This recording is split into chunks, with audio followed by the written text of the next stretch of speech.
Praise the Lord. இன்னைக்கு நம்ம தியானிக்க போகிற வசனம் மத்தேயு 21 அதிகாரம். மத்தேயு 21 அதிகாரத்திலிருந்து ஒரு 5 காரியங்கள். நம்ம தேவனாகிய கர்த்தர், நம்ம ஆண்டவராகிய இயேசு கிறிஸ்து ஒரு வெற்றி பவனியாக கழுதையின் மீது அமர்ந்து வருகிறார். அவர் எருசலேம் நகரத்துக்கு உள்ளே வருகிறார். அப்படி அவர் வரும் பொழுது ஜனங்க பாடி சொன்னது என்ன? தாவீதின் குமாரனுக்கு ஓசானா, கர்த்தரின் நாமத்திலே வருகிறவர் ஸ்தோத்தரிக்கப்படப்பட்டவர், உன்னதத்திலே ஓசானா என்று சொல்லி அவங்க சத்தம் போட்டு ஆண்டவரை வரவேற்றாங்க. இப்போ அதில் இருந்து நம்ம சில வார்த்தைகளை இன்றைக்கி தியானிப்போம். நம்ம ஒரு 5 காரியங்கள் இந்த ஆகமத்திலிருந்து நம்ம பெற்றுக்கொள்கிறோம். ஒன்று என்னென்னா, தேவன் நம்முடைய இருதயங்களில் ஏவுதல்களை தருகிறவராக இருக்கிறார். இப்போது ஆண்டவராகிய இயேசு கிறிஸ்து அந்த கழுதையை அவிழ்த்து கொண்டு என்னிடத்தில் வாருங்கள்னு சொல்லும்போது நடந்த ஒரு சம்பவம் இருக்கு இல்லையா? அதில் எப்படி ஒரு மனிதன் அவனுடைய இருதயத்தில் கர்த்தரால் ஏவுதல் செய்யப்படுவான் என்கிற ஒரு காரியத்தை கற்றுக்கொள்வோம். 2வது, உன் ராஜா உன்னிடத்தில் வருகிறார் என்று தீர்க்கதரிசியான சகரியாவை கொண்டு யூதர்களுக்கு சொல்லப்பட்ட வார்த்தையின் நிறைவேறுதலாக தான் இந்த காரியம் நடைபெற்றது அப்படிங்கிறத பார்ப்போம். 3வது காரியம் என்னென்னா, இப்போது தாவீதுக்கு ஆண்டவர் என்ன சொன்னார்? உனக்கு ஒரு நிலையான வீட்டை கட்டுவேன் என்று சொன்னார். உன்னுடைய ராஜ்யம் என்றென்றைக்கும் நிலைத்திருக்கும் என்றும் சொன்னார். அப்போ நிலையான வீடு அப்படிங்கிறது ஆண்டவராகிய இயேசு கிறிஸ்துவின் ராஜ்யம். இப்போது இந்த காரியம் தாவீதின் வாழ்க்கையில் இது சம்பவித்தது. ஏன்னா ஆண்டவராகிய இயேசு கிறிஸ்துவை என்ன சொல்கிறோம்? தாவீதின் குமாரன் என்று தான் அவரை அழைக்கிறோம். காரணம் என்ன? இந்த lineage of David, King David, Jesus is coming as a king. அதுதான் இந்த கழுதையின் மீது அவர் அமர்ந்து வந்ததை குறிக்குது. இப்போது இந்த கழுதையின் மீது அமர்ந்து வந்தது அப்படிங்கிறது தாவீதின் காலத்திலேயே நடைபெற்றிருக்கு. ஏன்னா சாலமனை அழைத்து வரும்போது ஒரு கழுதையின் மீது அமர்த்தி தான் அழைத்து கொண்டு வர்றாங்க. அந்த சம்பவத்தை குறித்து நம்ம கொஞ்சம் பார்ப்போம். அடுத்தது, கடைசியாக முன்னடப்பாரும் பின்னடப்புறமான திரளான ஜனங்கள் தாவீதின் குமாரனுக்கு ஓசானான்னு சொன்னாங்க இல்லையா? அந்த ஓசானாங்கிற வார்த்தைக்கு என்ன அர்த்தம்? அதனுடைய நிறைவேறுதல் எதை பற்றினது அப்படிங்கிறதையும் நம்ம சங்கீதத்திலிருந்து 118 நம்ம பார்ப்போம். சரி, நம்ம வாசிக்க ஆரம்பிக்கலாம். மத்தேயு 21 1ஆம் வசனத்திலிருந்து. அவர்கள் எருசலேமுக்கு சமீபமாய் சேர்ந்து ஒலிவமலைக்கு அருகான பெத்பகேக்கு வந்தபோது இயேசுவானவர் சீஷரில் 2 பேரை நோக்கி, உங்களுக்கு எதிரே இருக்கிற கிராமத்துக்கு போங்கள். போன உடனேயே அங்கே ஒரு கழுதையை அதனோடு ஒரு குட்டியையும் கட்டியிருக்க காண்பீர்கள். அவைகளை அவிழ்த்து என்னிடத்தில் கொண்டு வாருங்கள். ஒருவன் உங்களுக்கு எதுவாகிலும் சொன்னால் இவைகள் ஆண்டவருக்கு வேண்டுமென்று சொல்லுங்கள். உடனே அவைகளை அனுப்பிவிடுவான் என்று சொல்லி அவர்களை அனுப்பினார். இதோ, உன் ராஜா சாந்த குணமுள்ளவராய் கழுதையின் மேலும் கழுதை குட்டியாகிய மரியின் மேலும் ஏறிக்கொண்டு உன்னிடத்தில் வருகிறார் என்று சீயோன் குமாரத்திக்கு சொல்லுங்கள் என்று தீர்க்கதரிசியினால் உரைக்கப்பட்டது நிறைவேறும்படி இதெல்லாம் நடந்தது. சீஷர்கள் போய் இயேசு தங்களுக்கு கட்டளையிட்டபடியே செய்து கழுதையையும் குட்டியையும் கொண்டு வந்து அவைகளின் மேல் தங்கள் வஸ்திரங்களை போட்டு அவரை ஏற்றினார்கள். திரளான ஜனங்கள் தங்கள் வஸ்திரங்களை வழியிலே விரித்தார்கள். வேறு சிலர் மரக்கிளைகளை தரித்து வழியிலே பரப்பினார்கள். முன்னடப்பாரும் பின்னடப்பாருமாகிய திரளான ஜனங்கள் தாவீதின் குமாரனுக்கு ஓசானா, கர்த்தரின் நாமத்திலே வருகிறவர் ஸ்தோத்தரிக்கப்பட்டவர், உன்னதத்திலே ஓசானா என்று சொல்லி ஆர்ப்பரித்தார்கள். அவர் எருசலேமுக்குள் பிரவேசிக்கையில் நகரத்தார் யாவரும் ஆச்சரியப்பட்டு இவர் யார் என்று விசாரித்தார்கள். அதற்கு ஜனங்கள், இவர் கலிலேயாவில் உள்ள நாசரேத்திலிருந்து வந்த தீர்க்கதரிசியாகிய இயேசு என்றார்கள். ஆமேன். இப்போது முதல் பகுதி நம்ம வாசிக்கிறோம். இதில் பார்த்தீங்கன்னா ஏசப்பா சொல்கிறாரு, தன்னுடைய 2 சீஷர்களை பார்த்து சொல்கிறாரு, இந்த ஒரு இடத்துக்கிட்ட வந்த உடனே, எந்த இடம் சொல்லி பார்த்தீங்கன்னா பெத்பகே பக்கத்தில் வரும்போது சொல்கிறாரு, நீங்கள் அந்த எதிரே இருக்க கிராமத்துக்கு போங்க. அங்கே ஒரு கழுதை கட்டி இருக்கிறத பார்ப்பீங்க. அதனோடு ஒரு குட்டியும் கட்டி இருக்கும். அதை அவிழ்த்து கொண்டு என்னிடத்துல வாருங்கள். உங்களை யாராவது எதுக்காக இதை செய்கிறீங்கன்னு கேட்டாங்கன்னா நீங்கள் என்ன சொல்லுங்கள்? இவைகள் ஆண்டவருக்கு வேண்டுமென்று சொல்லுங்கள். உடனே அவைகளை அனுப்பி விடுவான் என்று சொல்லி அவர்களை அனுப்பினார். இதில் என்ன காரியம்னா, இப்போ கேட்டுட்டு போன சீஷர்களுக்கு எப்படி இருந்திருக்கும்? யாரோட கழுதையோ அதை போய் அவிழ்க்கும்போது இது யாருக்கு கொண்டு போகிறீங்கன்னு கேட்டால் அவர் சொன்ன பதில் என்ன? இது ஆண்டவருக்கு தேவை என்று சொல்லுங்கன்னு சொல்கிறாரு. அப்படியானா நிஜ வாழ்க்கையில் இதை ஒருத்தர் ஏற்றுக்கொள்வாங்களா? யார் அந்த ஆண்டவர், எதுக்காக அது செய்கிறீங்கன்னு கேட்டிருக்கணும் இல்லையா? ஆனால் எதுவுமே கேட்கல பாருங்கள். அதை சொன்ன உடனேயே அதனுடைய உரிமையாளர் என்ன செய்கிறாரு? அதை அனுப்பி வைத்து விட்டார். அப்போது இது எப்படி நடந்திருக்கும் அப்படிங்கிறத நம்ம பார்க்கும்போது தான் தேவனுடைய வல்லமை, எப்படி தேவன் ஒரு மனிதனுடைய இருதயத்தில் ஏவுதல்களை தருகிறார் என்பதை நம்ம அறிந்து கொள்கிறோம். இதற்கு ஆதாரமாக இதற்கு முன்பு நடந்த சில காரியங்கள் வேதத்தில் இருக்குது. அதிலிருந்து 2 உதாரணங்கள் பார்ப்போம். ஏராளமான உதாரணங்கள் இருந்தாலும் 2 பார்ப்போம். ஒன்று என்னென்னா, 1 ராஜாக்கள் 17:9 பார்த்திங்கன்னா, எலியாவுக்கு கர்த்தர் சொல்கிறாரு, நீ எழுந்து சீதோனுக்கு சாரிபாத் ஊருக்கு போய் அங்கே தங்கியிரு, உன்னை பராமரிக்கும்படி அங்கே இருக்கிற ஒரு விதவைக்கு கட்டளையிட்டேன் என்றார். எலியாவை தேவன் காகங்களை கொண்டு போஷித்தார். பின்பு ஒரு நாளில் அவர் என்ன சொல்கிறாரு? சாரிபாத் ஊருக்கு போ, அங்கே ஒரு விதவைக்கு நான் கட்டளையிட்டு இருக்கிறேன், அவள் உன்னை பராமரிப்பாள் என்று சொல்லி. இஸ்ரவேலில் அநேகர் இருந்தாலும் இந்த சாரிபாத்தில் இருக்கிற விதவையினுடைய இருதயத்தில் கர்த்தர் ஏவுதல் செய்கிறாரு, இவரை ஏற்றுக்கொண்டு இவரை பராமரிக்கும்படியாக.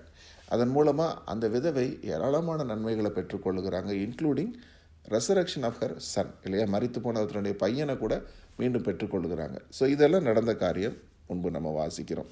அடுத்தது இதே மாதிரி எஸ்ரா புஸ்தகத்தில் 1-2 வசனங்கள் 1ஆம் அதிகாரத்தில், எரேமியாவின் வாயினாலே கர்த்தர் சொன்ன வார்த்தை நிறைவேறும்படி பெர்சியாவின் ராஜாவாகிய கோரேசினுடைய 1ஆம் வருஷத்திலே கர்த்தர் பெர்சியாவின் ராஜாவாகிய கோரேசின் ஆவியை ஏவினதினாலே அவன், பரலோகத்தின் தேவனாகிய கர்த்தர் பூமியின் ராஜ்யங்களையெல்லாம் எனக்கு தந்தருளி யூதாவில் உள்ள எருசலேமிலே தமக்கு ஆலயத்தை கட்டும்படி எனக்கு கட்டளையிட்டிருக்கிறார்.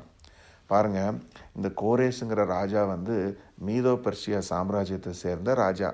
இவருக்கும் யூத மார்க்கத்துக்கும் எந்த சம்பந்தமும் கிடையாது, புறஜாதியான ஒருத்தர். ஆனால் இவர் சொல்கிறாரு, ராஜாவான உடனே என்னைய தேவன் ராஜாவாக்குனாரு. என்னை ராஜாவாக்குனதுக்கான நோக்கம் என்ன தெரியுமா? எருசலேமில் உள்ள ஆலயத்தை நான் கட்டணும், அதுக்கு எனக்கு கட்டளை கொடுத்துருக்காரு அப்படின்னு சொல்கிறார். ஸோ பாருங்கள், இருதயத்தில் ஏவுதல்களை தேவன் எப்போதும் தருகிறவராக இருக்கிறார். அது யாராக இருந்தாலும் சரிதான், கர்த்தருடைய ஜனங்களாக இருந்தாலும் சரிதான், யாராக இருந்தாலும் அவங்களுடைய இருதயத்தில் ஏவுதல்களை தருவார். சமீபத்தில் நான் ஒரு டெஸ்டிமோனி கேட்டேன், ஏவிஎம் ராஜன் அவர்களுடைய டெஸ்டிமோனி. அதில் அவர் சொன்னார், அவருடைய கடன் தொல்லையில் அவர் இருந்தப்போ தேவன் அவரை எப்படி விடுவித்தார் என்று சொல்லி. அவருக்கு கடன் கொடுத்தவர்கள் எல்லாருடைய இருதயத்தையும் கர்த்தர் ஏவுதல் செய்து, அவர் உங்களுக்கு கொடுக்க வேண்டிய கடனிலை மீதம் எவ்வளவு இருக்குன்னு நீங்கள் எடுத்து பாருங்கள் என்பதாக. ஸோ இதே மாதிரி நம்ம வாழ்க்கையிலேயே நம்ம பார்த்துருப்போம், நிறைய சூழ்நிலைகளில் கர்த்தர் ஏவுதல் கொடுத்துருப்பார். நம்ம எதேச்சியாக ஒரு காரியத்தை செய்வது போல் நம்ம செய்திருப்போம். சடனாக அங்கே நம்ம யாருக்கிட்டையாவது ஆண்டவரை பற்றி பேசும்படியா, அல்லது ஒரு நல்ல காரியத்துக்கு போகும்படியா, அல்லது நம்முடைய வாழ்க்கையில் மேலதிகாரியோ யாரோ ஒருத்தர் நமக்கு ஃபேவரபுளாக பண்ணக்கூடிய காரியம், இவைகளெல்லாம் கர்த்தரால் செய்யப்படக்கூடிய நல்லதொரு ஏவுதல்கள். அதான் சொல்கிறோம், நன்மையான எந்த ஈவும் பூரணமான எந்த வரமும் கர்த்தரிடத்துலேருந்து வருது என்கிற இந்த காரியத்தை இதிலிருந்து நம்ம கற்றுக்கொள்கிறோம். சரி, அடுத்தது தீர்க்கதரிசியின் வாயினால் கர்த்தர் சொன்னது நிறைவேறுதல்னு போட்டிருக்கே. ஆண்டவராகிய இயேசு கிறிஸ்து இந்த மாதிரி வருவார் என்று சொல்லி எருசலேம் நகரத்தில் ஒரு ராஜாவை போல கழுதையின் மீது வருவார்னு போட்டிருக்குதே, அது எதனுடைய நிறைவேறுதல் என்று சொல்லி பார்த்தோம்னா, சகரியா 9ஆம் அதிகாரத்தில் 9-12 வசனங்களில் போட்டிருக்கு. சீயோன் குமாரத்தியே மிகவும் களிகூறு, எருசலேம் குமாரத்தியே கெம்பீரி, இதோ உன் ராஜா உன்னிடத்தில் வருகிறார், அவர் நீதி உள்ளவரும் இரட்சிக்கிறவரும் தாழ்மை உள்ளவரும் கழுதையின் மேலும் கழுதை குட்டியாகிய மரியின் மேலும் ஏறி வருகிறவருமாய் இருக்கிறார். எப்ராயிமினின்று ரதங்களையும் எருசலேமினின்று குதிரைகளையும் அற்றுப்போக பண்ணுவேன், யுத்தவில்லும் இல்லாமல் போகும். அவர் புறஜாதிகளுக்கு சமாதானம் கூறுவார். அவருடைய ஆளுகை ஒரு சமுத்திரம் தொடங்கி மறு சமுத்திரம் வரைக்கும், நதி தொடங்கி பூமியின் எல்லைகள் பரியந்தமும் செல்லும். உனக்கு நான் செய்வதென்னவென்றால், தண்ணீரில்லாத குழியிலே அடைபட்டிருக்கிற உன்னுடையவர்களை நான் உன் உடன்படிக்கையின் இரத்தத்தினாலே விடுதலை பண்ணுவேன். நம்பிக்கையுடைய சிறைகளே அரணுக்கு திரும்புங்கள், இரட்டிப்பான நன்மையை தருவேன், இன்றைக்கே தருவேன். இந்த வாசகம் சகரியா புஸ்தகத்தில் இருக்குது. சகரியாவை கொண்டு யூதர்களுக்கு கர்த்தர் சொன்ன தீர்க்க தரிசனம் இது. ஏன்னா இவர் யூதா பகுதியில் இருந்த தீர்க்கதரிசி இந்த சகரியா. அவர்கிட்ட சொல்கிறாரு, இந்த மாதிரி ஒரு காலத்தில் உனக்கு நான் பண்ணக்கூடிய இந்த உடன்படிக்கை இருக்கு இல்லையா, இஸ்ரவேலர்கள் யூதர்களுக்கு பண்ண உடன்படிக்கை, இதன் மூலமாக புறஜாதியாருக்கு ஒரு மீட்பு வரப்போகுது. எல்லோரும் தேவனுடைய ராஜ்யத்துக்குள்ளாக கடந்து வருவார்கள். இரட்டிப்பான நன்மையை நான் தருவேன். அவர்களை இந்த மாதிரி தண்ணீர் இல்லாத குழியில் மாட்டிக்கொண்டிருக்கிறவர்களை நான் எடுத்து வெளில என்று சொல்லி தேவன் சொன்னது. அது மட்டுமல்ல, உன் ராஜா சீயோன் குமாரத்தின்னு சொல்கிறாரு. அது யார்? டாட்டர்ஸ் ஆஃப் இஸ்ரேல், ஜூடா, அந்த வழியில் வந்து நம்மளை தான் களி கூறும்படி சொல்கிறாரு. நம்ம ராஜா இயேசு கிறிஸ்து நம்ம இடத்துல வந்து விட்டார். அப்போ இந்த வாக்கு தத்தம் அல்லது இந்த தீர்க்க தரிசன வசனம் இன்றைக்கு நமக்கு நிறைவேறி நம் ராஜா ஆண்டவராகிய இயேசு கிறிஸ்து நம்ம இடத்துல வந்து விட்டார் என்பதை நம்ம அறிந்து கொள்கிறோம். ஸோ அதுதான் இந்த தீர்க்க தரிசனம். அதே மாதிரி இப்போ கழுதையின் மீது அமர்ந்து உட்கார்ந்து வரக்கூடிய ஒரு காரியம், இந்த கழுதையின் மீது அமர்வது என்பதை என்ன காண்பிக்குது? ஒரு தாழ்ச்சியை குறிக்குது. அவர் சாந்த குணம் உள்ளவர், தாழ்ச்சி உள்ளவர் என்ற வார்த்தையும் பார்க்கிறோம். ஹம்பிள்னஸ். ஸோ ஒரு குதிரையின் மீது அமர்ந்து வரலை, கழுதையின் மீது அமர்ந்து வருவது எதை காண்பிக்குது? அவருடைய தாழ்ச்சி.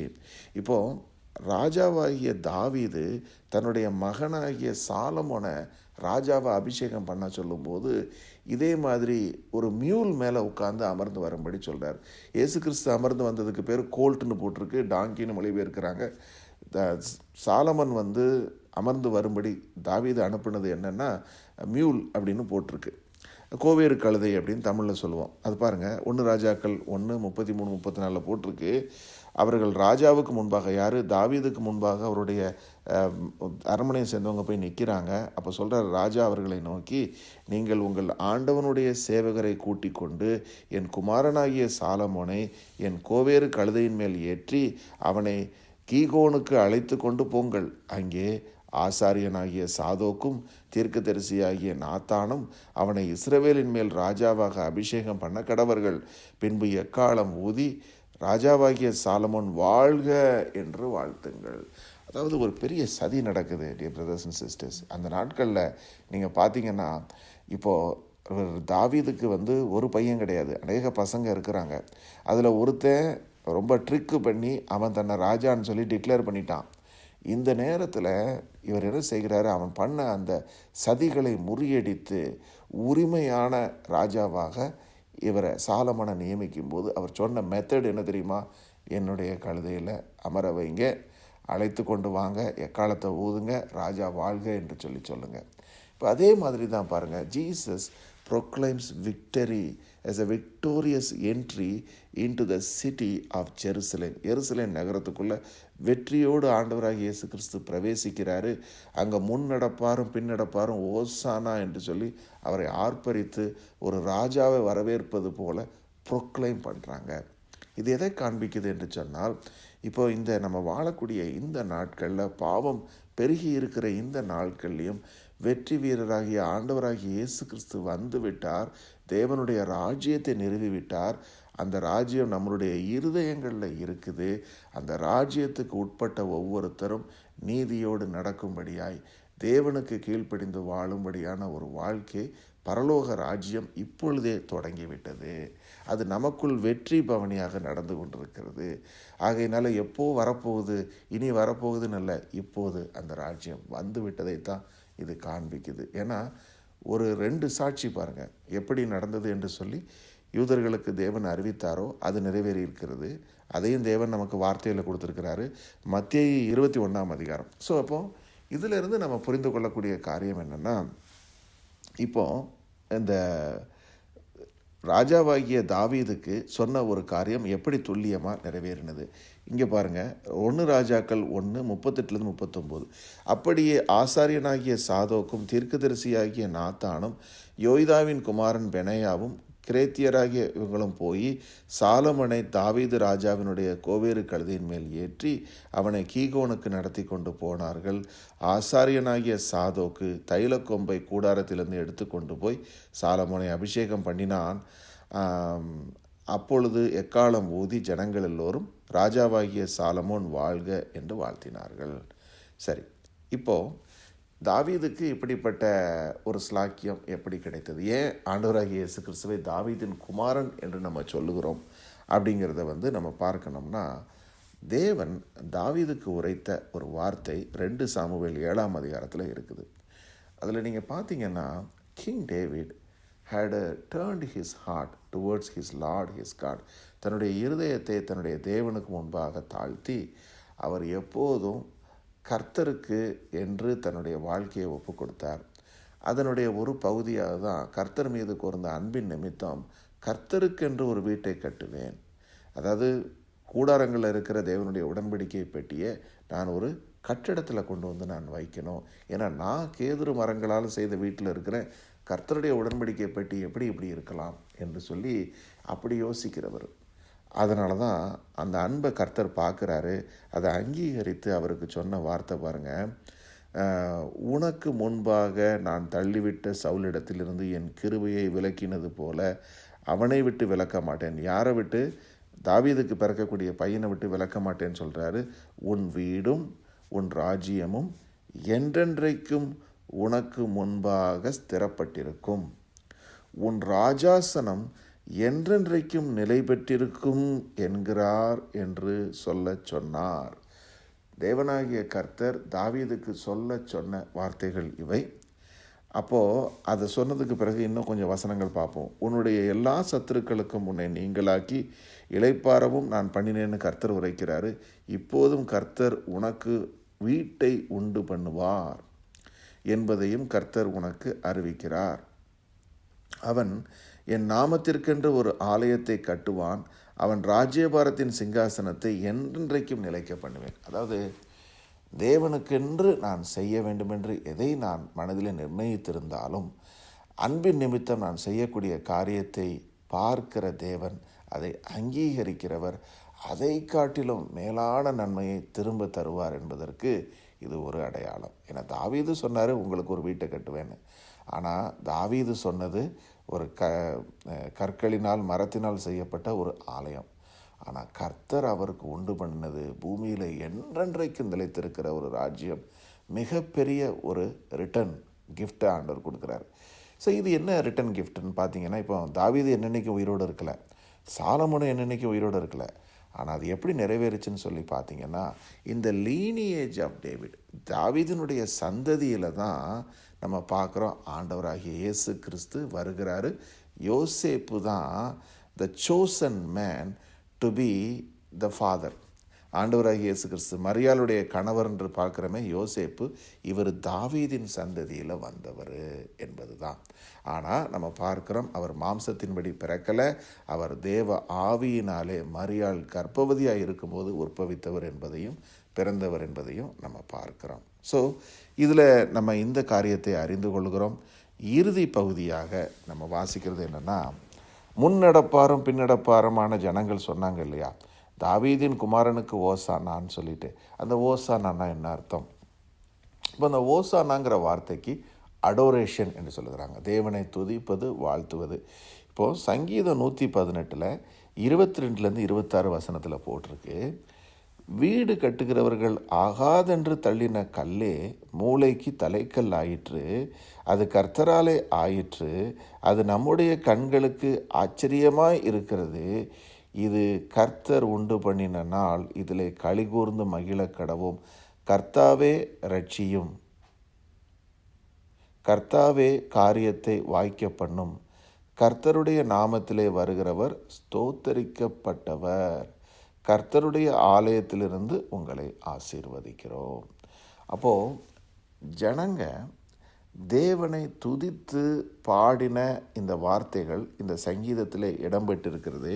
அதில் அவங்க அதில் ஒரு வார்த்தை சொல்லப்பட்டிருக்கு பாருங்கள், வீடு கட்டினவர்கள் ஆகாதென்று தள்ளின கல் தான் மூளைக்கு தலைக்கல் ஆயிற்று, இது தேவனாலே ஆயிற்று. இது தான் ஆண்டவராகிய இயேசு கிறிஸ்துவும் சொன்னார், இந்த கல் எவன் மீது விழுமோ அது அவனை நொறுக்கி போடும், இந்த கல்லின் மீது விழுகிறவனும் நொறுங்கி போவான். அது எதை காண்பிக்குதுன்னா, ஒரு பெரிய கல், கைகளினால் பெயர்க்கப்படாத ஒரு கல் வருவதை போல தானியேல் தீர்க்கதரிசி ஒரு சொப்பனத்தை பார்க்கிறார். அந்த கல் மற்ற எல்லா அந்த ஒரு பெரிய சிலையை, பூமியின் ராஜ்யங்களை எல்லாம் நொறுக்கி என்றென்றைக்கும் நிலைத்திருக்கிற ஒரு ராஜ்யமாக அந்த கல் இருந்துச்சுன்னு சொன்னார். அந்த கல் தான் ஆண்டவராகிய இயேசு கிறிஸ்து. இது பூமியின் ராஜ்யங்கள் எல்லாவற்றையும் நொறுக்கி என்றென்றைக்கு நிலை பெற்றிருக்கிற ராஜ்யம் நம் தேவனாகிய கர்த்தர் ஆண்டவராகிய இயேசு கிறிஸ்துவின் ராஜ்யம். இன்றும் நடந்து கொண்டிருக்கிறது. அதை ஒருவரும் ஒன்றும் செய்ய முடியாது. நீங்கள் பார்த்தீங்கன்னா, there has been persecutions for those who are following Jesus Christ. இயேசு கிறிஸ்துவை பின்பற்றவர்களை துன்புறுத்தக்கூடிய, அச்சுறுத்தக்கூடிய காரியங்கள் நடைபெற்று கொண்டிருக்கிறது. ஆனால் வெற்றி வீரராக ஆண்டவராகிய இயேசு கிறிஸ்து அவருடைய பிள்ளைகளில் பிரகாசிக்கிறார். இன்றைக்கும் ராஜ்யத்தின் புத்திரராக இருக்கிற அநேக கிறிஸ்தவ சகோதர சகோதரிகள் தேவனுடைய மாதிரியாக, ஆண்டவராகிய இயேசு கிறிஸ்துவின் மாதிரியாக இந்த பூமியிலே அவர் செய்ய சொன்ன, விசுவாசத்தினாலே செய்ய சொன்ன காரியங்கள் அவருடைய நாமத்தில் நம்ம செய்து கொண்டு தொடர்ந்து நடந்து கொண்டு இருக்கிறோம். சாத்தானால் அதை ஒன்றும் செய்ய முடியாது என்பது. இந்த ராஜ்யம் என்னென்றைக்கும் நிலைத்திருக்கும். அவர் மீண்டும் வருவேன் என்று சொல்லி போயிருக்கிறார். வாக்குத்தத்தம் பண்ணவர் உண்மையுள்ளவர். அவர் மீண்டும் வருவார்.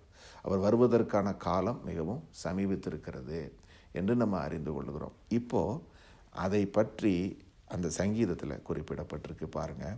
அதில் போட்டிருக்கு, கர்த்தாவே ரட்சியும், கர்த்தாவே காரியத்தை வாய்க்க பண்ணும், கர்த்தருடைய நாமத்திலே வருகிறவர் ஸ்தோத்தரிக்கப்பட்டவர் என்கிற இந்த வார்த்தை இங்கே குறிப்பிடப்பட்டிருக்கதை நம்ம பார்க்குறோம். ஸோ இது நம்ம ஆண்டவராகிய இயேசு கிறிஸ்து குறித்த வார்த்தைகள் தான் என்பதை நம்ம அறிந்து கொள்கிறோம்.